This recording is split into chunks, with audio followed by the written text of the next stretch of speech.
everyone, welcome to our channel Knowledge Hub. Friends, subscribe to our channel and click the bell icon for the latest update. And today we'll just start with DS lecture, that is your distributed lecture, and the lecture number is your 114. इससे पहले already हम 113 lectures कर चुके हैं. तो first of all go through with all that questions, all that topics which we had discussed before.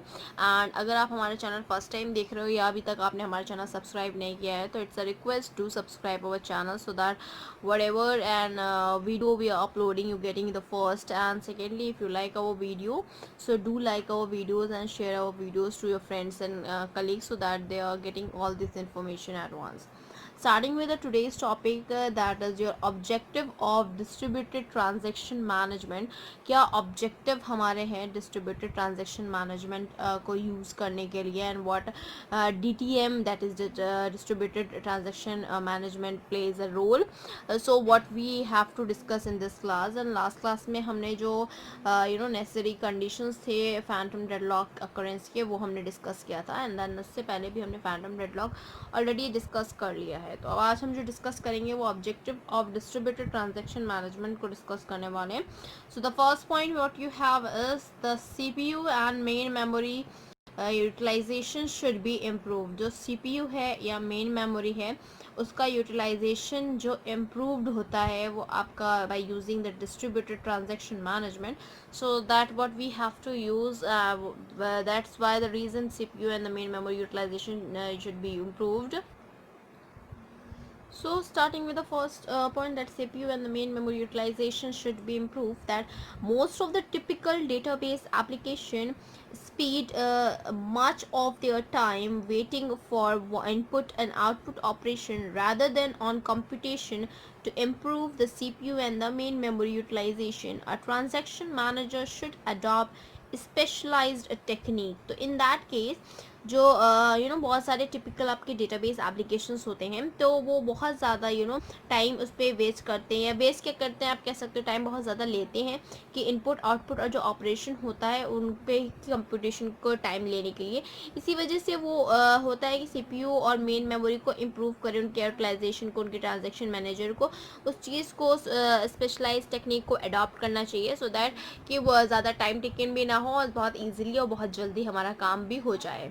That was used by the CPU, and the main memory utilization should be that improved in the transaction management technique that will be used. So in that next point what we have is the response time should be minimized. So जो response time होता है that should be minimized, that should be less, that should be low. That is to improve the performance of the transaction execution. To the response time of each individual transaction must be considered and should be minimized. That was कि हर एक individual, चाहे एक individual एक छोटा सा भी transaction हो, वो सारे ही ट्रांजेक्शन के लिए वो जो ट्रांजेक्शन एग्जीक्यूशन होना चाहिए, performance of transaction and execution होना चाहिए, जो कि रिस्पॉन्स टाइम आपका हर एक ट्रांजेक्शन के लिए ले. So for that case that response time should be minimized. After that next point what you have is availability should be maximized. Availability जो है वो बढ़ा होना चाहिए, बढ़ना चाहिए. That although the availability in the distributed system is better than that of the centralized system, it must be maximized for the transaction recovery and the concurrency control. So for that case the availability should be maximized. Is the availability in the distributed system is better because distributed system की अगर हम बात करें तो वहाँ पे availability already better है centralized system से, but what the case is that it should be maximized for the transaction recovery and the concurrency control.